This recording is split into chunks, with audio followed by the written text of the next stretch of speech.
আর কথা যে কিভাবে আপনারা জাকাত হিসাব করবেন। খুব সহজ সোজা সাপটা নিয়ম হচ্ছে আপনি জাকাতের হিসাবটা এইভাবে করবেন।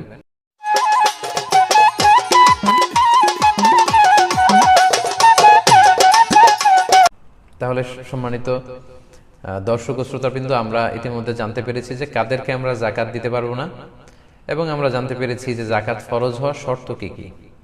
এ পর্যায়ে আমরা জানবার চেষ্টা করব যে জাকাত যোগ্য সম্পদ কি কি, কোন কোন সম্পদে জাকাত দিতে হয়। সব সম্পদে জাকাত দেয়া লাগে না, আমরা বলেছি। আপনার ব্যবহৃত যে বাড়িতে আপনি থাকেন, যে ফ্ল্যাটে আপনি থাকেন, এটার জাকাত নাই। যে গাড়ি আপনি ইউজ করেন এগুলোর জাকাত নাই। যে মোবাইল, যে ল্যাপটপ আপনি ইউজ করেন, যেগুলো আপনার ব্যবহার করা লাগছে, ব্যবহৃত কোনো জিনিসের জাকাত দিতে হয় না, এক্সেপ্ট জুয়েলারি এবং অর্নামেন্টস। অনেক বোনেরা প্রশ্ন করে থাকেন যে হুজুর, আমার ব্যবহৃত যে স্বর্ণালঙ্কার, জুয়েলারি বা অর্নামেন্টস, এগুলোর কি জাকাত দিতে হবে? এক্ষেত্রে দুইটা মতামত। কোন কোন স্কলাররা বলেন যে ব্যবহৃত কোনো জিনিসের জাকাত দিতে হয় না, ফলে স্বর্ণালঙ্কারের জাকাত দিতে হবে না, এবং মেজরিটি স্কলাররা এটাই বলেছেন। বাকি তিন মাযহাব, হানাফি মাযহাব ছাড়া বাকি তিন মাযহাবের স্কলাররা এটাই বলেছেন যে ব্যবহৃত স্বর্ণালঙ্কারের জাকাত দিতে হয় না। কিন্তু আল ইমাম আল আযম আবু হানিফা আলাইহি রাহমা, একমাত্র ওনার মত হচ্ছে যে ব্যবহৃত স্বর্ণালঙ্কারের জাকাত দিতে হবে। তো এই মাসআলার ক্ষেত্রে ইমাম আবু হানিফার মতটাই হচ্ছে রাজিহ কওল, এটার উপরই ফতোয়া, এবং এটাই খুব ভ্যালিড। কারণ স্বর্ণ এবং রৌপ্য এটা অন্যান্য ব্যবহৃত জিনিসের মতো নয়, এটা substitute of money, paper money, cash টাকার মতোই। এটাকে ভাঙালেই স্বর্ণ রৌপ্য দোকানে নিয়ে গেলে টাকা পাওয়া যায়, এটার মূল্য কমে না খুব একটা। সো আমার প্রিয় বোনেরা, যারা আপনারা অনেক সময় জিজ্ঞেস করেন যে ব্যবহৃত স্বর্ণালঙ্কারের জাকাত দিতে হবে কিনা, জি দিতে হবে।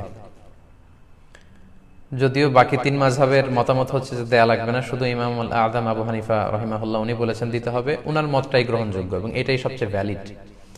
কারণ এ ব্যাপারে এমন কিছু হাদিস পাওয়া যায় যে হাদিসগুলোর আলোকে আমরা বুঝতে পারি যে যদিও ব্যবহৃত স্বর্ণালঙ্কার, তারপরও এটার জাকাত দিতে হবে। কারণ শরিয়ত তো একটা স্ট্যান্ডার্ড বেঁধে দিয়েছে। বোনদেরকে বলছি, যে বোনরা যারা শুনছেন, আপনার যদি পাঁচ ভরি গহনা থাকে বা 5 ভরি স্বর্ণের গহনা থাকে, আপনার তো জাকাত দেওয়া লাগবে না।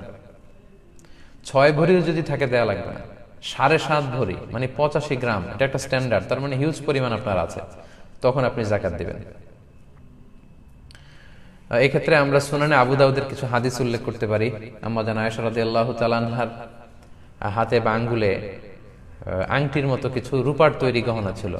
আল্লাহ রাসূল সাল্লাল্লাহু আলাইহি ওয়াসাল্লাম দেখে বললেন, আয়েশা তুমি কি এটার জাকাত দিয়েছো? আম্মা জান আয়েশা বললেন, না দেইনি, এটা আপনার কাছে আমার সৌন্দর্য বাড়ানোর জন্য আমি এটা ব্যবহার করছি, এটার জাকাত দেইনি। আল্লাহ রাসূল সাল্লাল্লাহু আলাইহি ওয়াসাল্লাম বললেন, হাসবুকি ফিন্নার, তোমাকে জাহান্নামে নিতে এই অলংকারটাই যথেষ্ট, এই রূপার অলংকারটাই। তো তখন কিন্তু আয়েশা রাদিয়াল্লাহু তাআলা হাতে পড়েছিলেন ওই আংটিটা। তাহলে এই হাদিস থেকে বোঝা যায় যে ব্যবহৃত স্বর্ণালঙ্কারের জাকাত দিতে হবে। আরেকটি হাদিস যেটিও সুনান আবু দাউদে এসেছে, এক সাহাবী নারী আল্লাহ রাসূল সাল্লাল্লাহু আলাইহি ওয়াসাল্লামের কাছে আসলেন, তার মেয়েকে নিয়ে। মেয়ের হাতে 2টা স্বর্ণের চুড়ি ছিল, 2টা ব্রেসলেট মেড অফ গোল্ড। আল্লাহ রাসূল সাল্লাল্লাহু আলাইহি ওয়াসাল্লাম বললেন, জাকাত দিয়েছো? সে বলল, না, জাকাত দেয়নি। আল্লাহ রাসূল সাল্লাল্লাহু আলাইহি ওয়াসাল্লাম বললেন, তাহলে তুমি কি পছন্দ করো যে এই স্বর্ণের চুড়ির বিপরীতে জাহান্নামের 2টা আগুনের চুড়ি তোমার হাতে পরিয়ে দেওয়া হবে? তাৎক্ষণিক মহিলাটি ভয় পেলেন এবং বললেন, খুলে আল্লাহ রাসূলকে দিয়ে দিলেন, বললেন, আল্লাহ এবং আল্লাহর রাস্তায় এটা আমি দিয়ে দিলাম। তো তার মেয়েও কিন্তু তখন পরিহিত ছিল। তার মানে ব্যবহৃত স্বর্ণ এবং অলংকারের যে জুয়েলারি অর্নামেন্টসের কথা আমরা বলি, এটা যদি গোল্ডের হয় এবং সিলভারের হয়, তাহলে আপনার জাকাত দিতে হবে আমার প্রিয় বোনেরা। যদি সেটা নিসাবকে ক্রস করে এবং জাকাতের যে শর্তগুলো আপনাকে আমরা শোনালাম, আপনাকে জাকাত দিতে হবে, আপনি এটার জাকাত দিয়ে দেন। অনেক বোনদের এমন হয় যে শুধু গোল্ডই আছে, গোল্ডের অলংকার, টাকা নেই, তখন আপনি কিভাবে দিবেন? আপনি আপনার হাজবেন্ডের কাছ থেকে টাকা নিয়ে আদায় করে দিতে পারেন, অথবা আপনার সামান্য কিছু অলংকার আপনি বিক্রি করে দিতে পারেন। আপনার একটা নোজ পিন বিক্রি করে দিলে হয়তো কমে গেল, 7.5 ভরির নিচে যদি থাকে তাহলে আর জাকাত দেওয়া লাগলো না। আশা করি এই মাসালাটি আপনাদের কাছে ক্লিয়ার হয়েছে। এবার খুব গুরুত্বপূর্ণ একটা পয়েন্ট নিয়ে আমরা কথা বলবো, সেটা হচ্ছে জাকাত যোগ্য সম্পদ কি কি।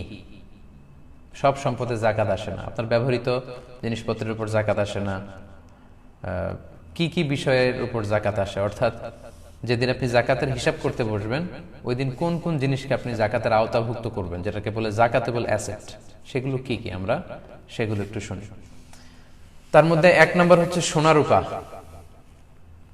আপনি যেদিন জাকাতের হিসাব করতে বসবেন যে আজকে আমার জাকাত পে করার ডেট, তখন আপনার আশেপাশে, আপনার আওতায়, আপনার আন্ডারে যত সম্পদের মালিক আপনি আছেন সবগুলো হিসাব করতে হবে। তখন আপনি প্রথমে হিসাব করবেন যে আপনার সোনার রূপা আছে কিনা, ইন এনি ফর্ম, যে কোনো ফর্মে, স্বর্ণ বা রৌপ্য যদি জুয়েলারি আকারে থাকে সেটা হিসাব করবেন। বার থাকে গোল্ডের অনেকের কাছে, বিস্কিট, হ্যাঁ, 999-এর বার, অর্থাৎ একেবারে দ্য ফাইনেস্ট গোল্ড, 24 ক্যারেটের গোল্ড দিয়ে বার তৈরি করা হয় বিস্কিট, এগুলো অনেকের কাছে থাকে, এটার পুরো দাম হিসাব করতে হবে। অথবা জুয়েলারি থাকলে হিসাব করতে হবে। অনেকে শখ করে স্বর্ণের প্লেট, গ্লাস এগুলো ইউজ করেন, এগুলো ধরতে হবে। শখ করে অনেকে স্বর্ণের কলম কিনেছে, এরকমও শুনেছি। স্বর্ণের ঘড়ি ইউজ করে অনেকে। গোল্ডের, সিলভারের যত কিছু আছে এটা আপনাকে ধরতে হবে। অল আর জাকাতেবল অ্যাসেট। আচ্ছা, এরপর ক্যাশ টাকা।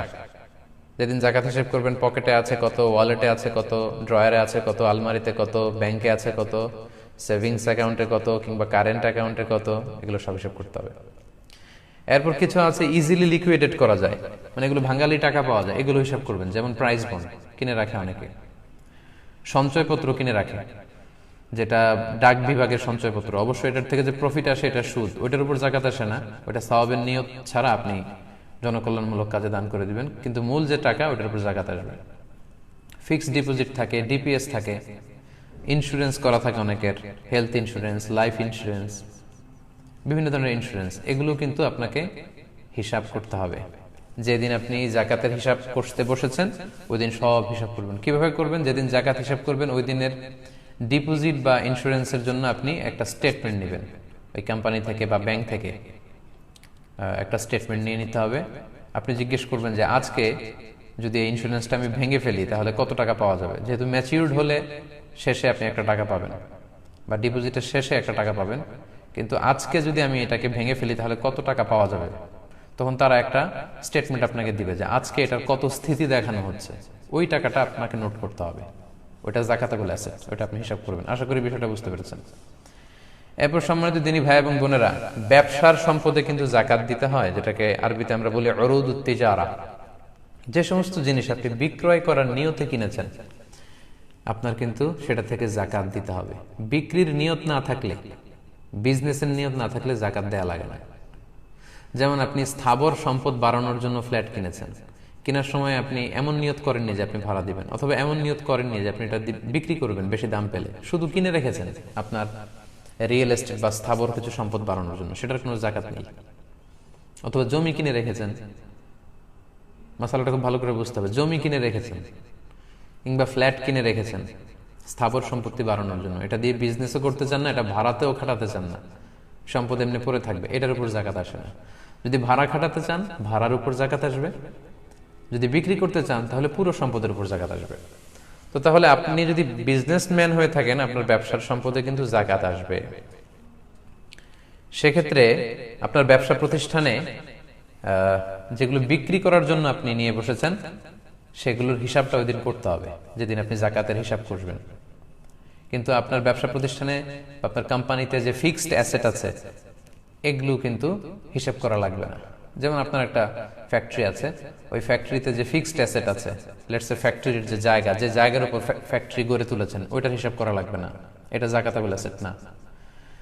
তারপর আপনার ফ্যাক্টরিতে যে মেশিনারিজ আছে, টেবিল চেয়ার আছে, কম্পিউটার আছে, ফ্যান আছে, এগুলো হিসাব করা লাগবে না। আপনার ফ্যাক্টরি থেকে প্রোডাক্ট বা মালামাল আনা নেওয়া করার জন্য আপনার ভ্যান গাড়ি আছে, লরি আছে, ট্রাক আছে, পিকআপ আছে, এগুলো হিসাবে আসবে না। বরং আপনার ফ্যাক্টরিতে যেটা আপনি উৎপাদন করে বিক্রি করেন ওই পণ্য কি পরিমাণ আছে, অথবা ওইটা র ম্যাটেরিয়াল কি পরিমাণ আছে, এগুলো হিসাব করতে হবে। এইভাবে ব্যবসায়ীদের হিসাবটা করে ফেলতে হয়। এবার আসেন শেয়ার বাজারে। আমাদের যে শেয়ারগুলো থাকে এগুলো কিন্তু জাকাতেবল অ্যাসেট, এগুলোর উপর জাকাত আসে। অর্থাৎ আপনি যেদিন জাকাতের হিসাব করবেন ওই দিন আপনার শেয়ারের হিসাব করবেন। শেয়ার দুই ধরনের হয়, একটা হচ্ছে প্রাইমারি মার্কেটে একটা নেট ভ্যালু ফিক্স করে দেওয়া হয়, পরে এটা সেকেন্ডারি মার্কেটের দাম বাড়তে থাকে, ভালো দাম পেলে অনেকে বিক্রি করে।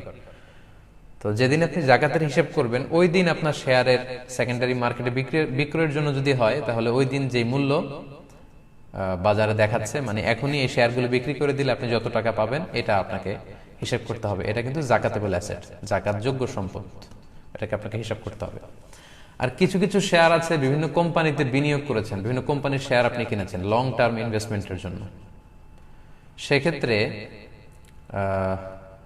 আপনার যেটা হিসাব করতে হবে যে ওইখানে আপনার অ্যাকাউন্টসে বা ফিনান্স সেক্টরে জানতে হবে যে পুরো কোম্পানিতে জাকাতেবল অ্যাসেট কতটুকু আছে, কত পার্সেন্ট।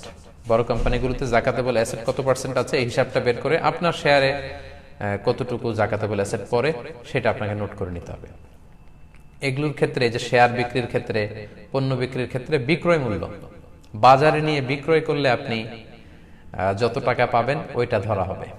যেমন আমার বোনদেরকে আমি বলি, আপনারা যখন আপনাদের নাকফুল, কানফুল কিংবা গলার যে নেকলেস আছে, হাতের চুড়ি, এই যে আপনাদের অলংকারগুলো, এগুলো আপনি যত দিয়ে কিনেছিলেন সেটা কিন্তু আপনি হিসাব করবেন না জাকাত শেয়ার করার দিন। আই রিপিট, আমি আমার প্রিয় বোনদেরকে বলছি, আপনার যে নাকের গহনা, কানের গহনা, গলার গহনা, হ্যাঁ, আপনার যে অর্নামেন্টস বা জুয়েলারি গুলো আছে, লেটস সে আপনি 7 লক্ষ টাকার গহনা কিনেছিলেন গত বছর, তার মানে আপনি নিসাব পরিমাণ সম্পদের মালিক। এই বছর যখন আপনি জাকাত দিবেন তখন কিন্তু এটার মূল্যমান আপনি 7 লক্ষ ধরবেন না। এই 7 লক্ষ টাকার গহনা, অর্নামেন্টস গুলো বাজারে নিয়ে বিক্রি করলে যত দাম পাবেন, মানে বিক্রয় মূল্য, সব সময় বিক্রয় মূল্যটা ধরতে হবে, ওই টাকার উপর জাকাত আসবে। যেমন আপনি যদি 7 লক্ষ টাকার জুয়েলারি কিনে থাকেন, এখানে মেকিং চার্জ বাদ দিতে হবে, কারণ এগুলো যখন কারিগররা অলংকার বা গহনা বানিয়েছে একটা মেকিং চার্জ আছে, ওইটা বাদ দিবেন। এখানে খাদ আছে, এগুলোর দাম বাদ দিতে হবে। তো সাধারণত আপনি গহনা নিয়ে যদি বাজারে বিক্রি করতে যান, তারা মূল দামের 20% কেটে রেখে দেবে, 20% বাদ দিয়ে বাকি দামটা আপনাকে দিবে। ওই দামটার 2.5% আপনি জাকাত দিবেন। প্রিয় বোনেরা, এই বিষয়টা আপনাদেরকে খেয়াল রাখতে হবে। তাহলে এই পয়েন্টে আমরা জানতে পারলাম জাকাত যোগ্য সম্পদ কি কি। যে যে সম্পদগুলোর কথা আমি উল্লেখ করেছি সাধারণত এগুলো হচ্ছে জাকাতেবল অ্যাসেট, এবং জাকাত হিসেব করার সময় এগুলোর উপর আপনাকে জাকাত দিতে হবে। এবং যেদিন আপনি জাকাত হিসেব করবেন সেদিন এগুলোর উপর আপনাকে জাকাত আদায় করে দিতে হবে। তাহলে আমরা জানলাম যে কোন কোন সম্পদের উপর জাকাত দিতে হয়। এতটুকু পর্যন্ত যে আলোচনা করেছি, এতে করে আপনাদের কাছে ক্লিয়ার হওয়ার কথা যে কিভাবে আপনারা জাকাত হিসাব করবেন। খুব সহজ সোজাসাপটা নিয়ম হচ্ছে, আপনি জাকাতের হিসাবটা এইভাবে করবেন। একটু আগে আমি আপনাদেরকে জাকাতেবল অ্যাসেটের যে লিস্ট পড়ে শুনিয়েছি, মানে যে সমস্ত সম্পদের জাকাত আসে এগুলোর যে লিস্ট আপনাকে পড়ে শোনালাম, এগুলোর মূল্যমান কত, এই সবগুলো আপনাকে ক্যালকুলেট করে ফেলতে হবে, হিসাব করতে হবে, তাহলে একটা বড় অ্যামাউন্ট দাঁড়াবে। লেটস সে আজকে আপনি জাকাতের হিসাব করছেন, আপনি এগুলো সব যোগ দিয়ে ফেললেন। যোগ দেওয়ার পরে আপনি দেখবেন যে আপনার ঋণ আছে কিনা। যদি ঋণ থাকে যেটা একবারে পরিশোধ করতে হবে, এই ঋণটা আপনি এখান থেকে বাদ দিবেন। আর যদি ইনস্টলমেন্টের ঋণ থাকে, অর্থাৎ কিস্তিতে পরিশোধযোগ্য, তাহলে আমরা বলেছি ম্যাক্সিমাম 12 মান্থস আপনি বাদ দিতে পারবেন, যেহেতু জাকাতের ক্যালকুলেশনটা বছর টু বছর, 12 মাসের কিস্তি বাদ দিতে পারবেন। এই দুইটা বাদ দেওয়ার পরে এরপরে যে ব্যালেন্স দাঁড়াবে, now this balance or this amount is the final জাকাতেবল অ্যাসেট। ওই জাকাতেবল অ্যাসেট থেকে আপনি 2.5% হারে জাকাত দিবেন। আই রিপিট, আমি আবারও বলছি, 2.5% হারে আপনি জাকাত দিবেন।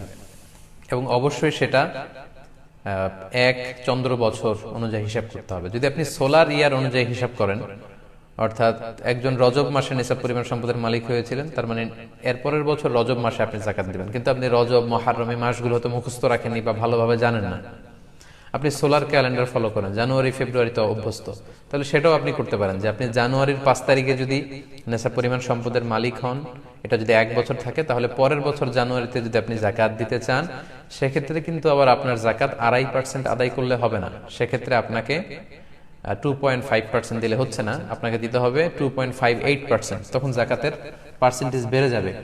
এর কারণ হচ্ছে চান্দ্র বৎসর এটা 11 দিন কম, 354 দিনে 1 চান্দ্র বৎসর হয়ে যায়। কিন্তু সৌর বৎসর হয় 365 দিন, জানুয়ারি ফেব্রুয়ারির ক্যালেন্ডারে 365 দিন 1 বছর হয়। তো এই যে 11 দিন বেড়ে গেল, তখন আপনার জাকাতের পার্সেন্টেজ আর 2.5% থাকবে না। এটা ক্যালকুলেট করলে দাঁড়ায় 2.58%। সেই জাকাতটা আপনাকে পে করতে হবে। তাহলে আশা করছি যে কিভাবে জাকাতের হিসাবটা আপনি করবেন এটাও আপনারা ইতিমধ্যে বুঝতে পেরেছেন। আমি যদি আপনাদেরকে একজনের জাকাত হিসেব করে এখন দেখাই, একজন ব্যক্তির সম্ভাব্য যে এইভাবে হিসেবটা হবে, তাহলে আশা করি ক্যালকুলেশনটা আরো সহজ হয়ে উঠবে আপনাদের কাছে। ধরুন একজন ব্যক্তি, তার নাম হচ্ছে আব্দুল্লাহ বা আব্দুর রহমান, জনাব আব্দুল্লাহ, লেটস সে জনাব আব্দুল্লাহ। উনি গত বছর রমাদানের 20 তারিখে নেসাব পরিমাণ সম্পদের মালিক হয়েছিল। মাসালান, উদাহরণস্বরূপ আমি আপনাদেরকে বোঝানোর জন্য বলছি, ফর এন এক্সাম্পল, উনি গত বছর রমাদানের 20 তারিখে নেসাব পরিমাণ সম্পদের মালিক হয়েছিল এবং পুরো 1 বছর ওনার সম্পদ আছে, আরো সম্পদ বেড়েছে, ব্যবসায় অনেক উন্নতি হয়েছে। তার মানে তার এই সম্পদের মালিকানাটা স্টেবল, কমেনি, সে সচ্ছল ধনী ব্যক্তি। পাশাপাশি তার পূর্ণ ওনারশিপে আছে এবং তার সব খরচ শেষে অনেক টাকা তার হাতে পড়ে আছে, তার মানে তিনি যাকাত আদায় করবেন। তো গত বছর রমাদানের 20 তারিখে যদি উনি নিসাব পরিমাণ সম্পদের মালিক হন, তাহলে 2020 সালের 19 সালে যদি মালিক হন, তাহলে 2020 সালের রমাদানের 20 তারিখে ওনার 1 বছর পূর্ণ হবে। মানে আজকে উনি যাকাতের হিসেব করতে বসলেন। তাহলে আজকে আমাদের আলোচনার দিকে যদি আমরা খেয়াল করি, সেটার আলোকে উনি কিভাবে যাকাতের হিসাব করবেন। ধরুন জনাব আব্দুল্লাহ উনি আজকে যাকাতের হিসাব করতে বসলেন কাগজ কলম নিয়ে। উনি দেখলেন যে ওনার কাছে কিছু স্বর্ণের অলংকার আছে, গোল্ড আছে, ধরুন গোল্ড। সো এই গোল্ডের হিসাব তিনি করলেন এবং বাজারে তিনি যোগাযোগ করলেন যে গোল্ডগুলো বিক্রি করলে কত টাকা পাওয়া যাবে। উনি জানতে পারলেন যে 1 লক্ষ টাকা পাওয়া যাবে। তাহলে উনি ধরুন যে কাগজে লিখলেন যে 1 লক্ষ টাকা হচ্ছে আমার গোল্ড আছে। এরপর উনি হিসাব করলেন যে ক্যাশ আছে কত ওনার। উনি খেয়াল করে দেখলেন যে ওনার ড্রয়ারে আছে 5,000 টাকা এবং ওনার একটা অ্যাকাউন্টে আছে আরো 25,000 টাকা। তাহলে 5 আর 25 মিলে হলো কত? 30,000 টাকা। তাহলে 1 লক্ষ টাকা গোল্ড বিক্রি করে পেলেন বা গোল্ডের দাম হিসেবে জানলেন। ক্যাশ টাকা আছে ব্যাংকে এবং সাথে মিলে 30,000, হলো 1,30,000 টাকা। এরপর ধরুন জনাব আব্দুল্লাহর একটা ইন্স্যুরেন্স আছে, যে ইন্স্যুরেন্সটা এখন যদি ভেঙে ফেলে তাহলে উনি এটার স্থিতি যত আছে উনি জানতে পারলেন স্টেটমেন্ট অনুযায়ী যে 2 লক্ষ টাকা উনি এখন পাবেন। তাহলে এটা কিন্তু যাকাতেবল অ্যাসেট, উনি যোগ দিলেন 2 লক্ষ টাকা। এরপরে ধরুন যে 1 বছর উনি একটা ফ্যাক্টরি নির্মাণ করে সেখান থেকে ব্যবসা শুরু করেছেন। তো এই ফ্যাক্টরিতে যাকাতেবল অ্যাসেট আছে ধরুন ওনার 5 লক্ষ টাকা, ফর এন এক্সাম্পল, এটাও উনি যোগ দিলেন। তাহলে দেখা গেল জনাব আব্দুল্লাহর আজকে যে যাকাত হিসাব করতে হচ্ছে তার যাকাতেবল অ্যাসেট টোটাল এটার সংখ্যা দাঁড়াচ্ছে 8,30,000 টাকা মোট। এই পরিমাণ সম্পদের তিনি মালিক, আমরা ধরে নিলাম। এবার ধরুন আব্দুল্লাহর একটা ঋণ আছে, তার বন্ধুর কাছ থেকে কয়েক মাস আগে তিনি 1 লক্ষ টাকা নিয়েছিলেন ঋণ এবং বলেছিলেন যে 6 মাসের মধ্যে তিনি এটা দিয়ে দিবেন। তাহলে যেই ঋণ একবারে পরিশোধ করতে হবে, আমরা বলেছিলাম এটা পুরো বাদ যাবে। তাহলে তার মূল সম্পত্তি 8,30,000 টাকার মধ্যে থেকে উনি ওনার যেটা ঋণ পে করতে হবে এটা উনি বাদ দিয়ে ফেলবেন, যেহেতু এটা ডিডাক্ট হয়ে যাবে, 1 লক্ষ বাদ দিলেন। এবার ধরুন উনি একটা লেটস সে গাড়ি কিনেছিল ইনস্টলমেন্টে, কিস্তিতে, যেটা প্রতি মাসে মাসে উনি পে করে যাচ্ছেন। তাহলে আমরা বলেছিলাম ইনস্টলমেন্টে যদি কেউ কিস্তিতে ঋণ পরিশোধ করে তাহলে সর্বোচ্চ 12 মাসের কিস্তির টাকা উনি বাদ দিতে পারবেন। তো 12 মাসের কিস্তির টাকা যদি উনি বাদ দেন তাহলে দেখা যাচ্ছে যে এখানে আসে 1,50,000 টাকা।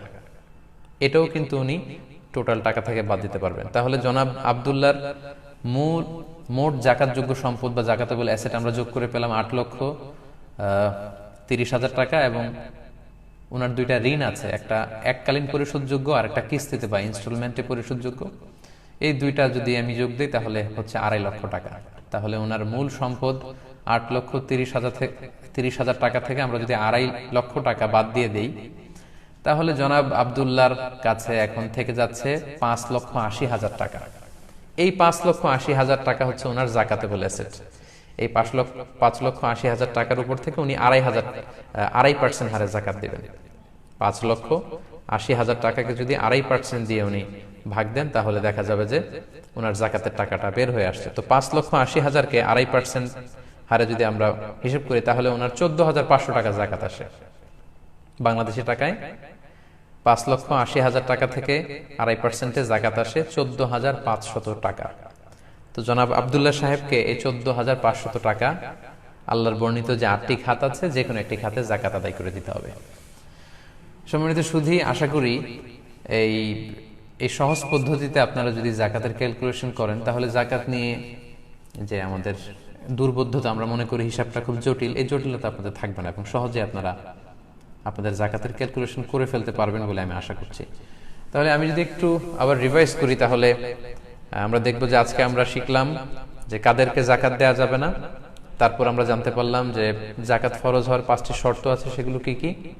এরপর আমরা জানতে পেরেছি জাকাতেবল অ্যাসেট বা জাকাতযোগ্য সম্পদ কি কি, এবং সবশেষে আমরা আজকে শিখে ফেললাম কিভাবে খুব সহজ পদ্ধতিতে জাকাত আদায় করতে হয়। এই ছিল আজকের আলোচনা।